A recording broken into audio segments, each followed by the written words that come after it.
واستغفری لذنبک عزیز مصر خپلې ښځې زلیخا ته ویلې بخښنه وغواړه د ګناه دپاره دې انکې کنت من الخاطئین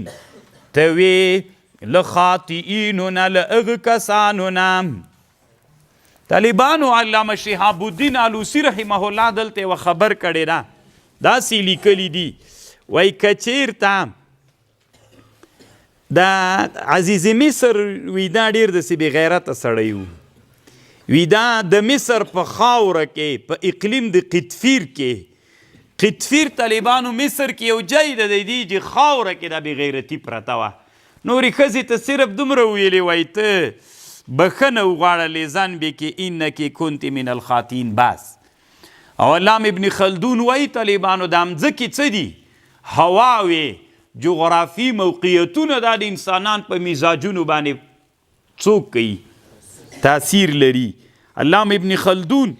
په مقدمه خپله کې طالبانو مقدمه رابعه او حماسی کې دا نوی چې مقدمه شروع کیږي دلته بحث کوي هوام د انسان په چا باندې تاثیر کوي او جغرافي موقعیتونه هم د چا په هغه باندې اوس د غره خلک طالبانو خشن غوندې خلک وي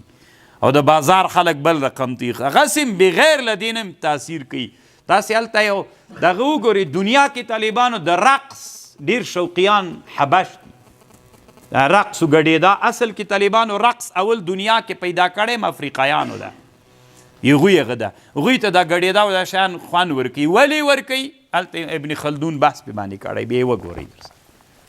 او که تاسې وي نو ولې نه راته وایې دا ښه ده که نه چې کله کله یو څوک په داسې درد پرېږده چې پوه سي چې ولې بې خپله پسې وګوري او دا ټولې خبرې چې ته ورته وکړې بیا ډوډۍ خوره مخته کېږي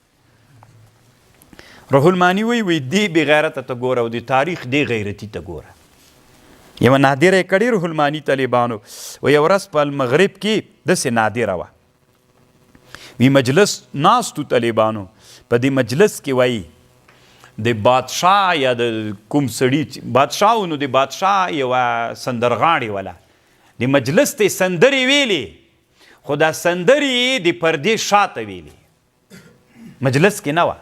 وی د مجلس کې له ندیمانو د مجلس د ګډونوالو نه یو غږ ور وک د ښځې ته چې ته دا پلانکی شعر یې ورې بیا تکرار که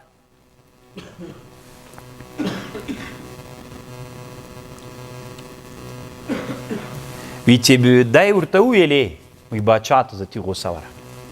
دومره غیرتي باچا و چې د ما مینځې ته یې ولې داسې ویلې هغه چې ته بیا یې ورې تکرار که ستې لاړو طالبانو د مینځې سر یې راپرې که چې راپرې که همدلته مجلس ناست ده همدا سړي چې ورته ویلي ول چې ته بیا تکرار که سر یې ورته کېښود وایي ورته وایه ته اوس چې بیا تکرار که د ستې سر تېر پرې که را یې مخ ته یې کېښود همغه سړي ته وایي اوس ورته وایه چې بیا تکرار که هغه وایي دومره وویرېده طالبانو داسې مرض باندې اخته سو تر څو چې باچا ژوندی وي طالبانو هغه سړي د مرض نه ښه نه سو بیا مړ سو فسقط في يد ذلك المستعيد ومرض مدة حياة الملك داسې غیرتیان هم اگر چې دا غیرت هم طالبانو ولا که د سړي توب غیرت و که نه خو خیر یعنې داسې غیرتي خلک هم دنیا کې تیر دي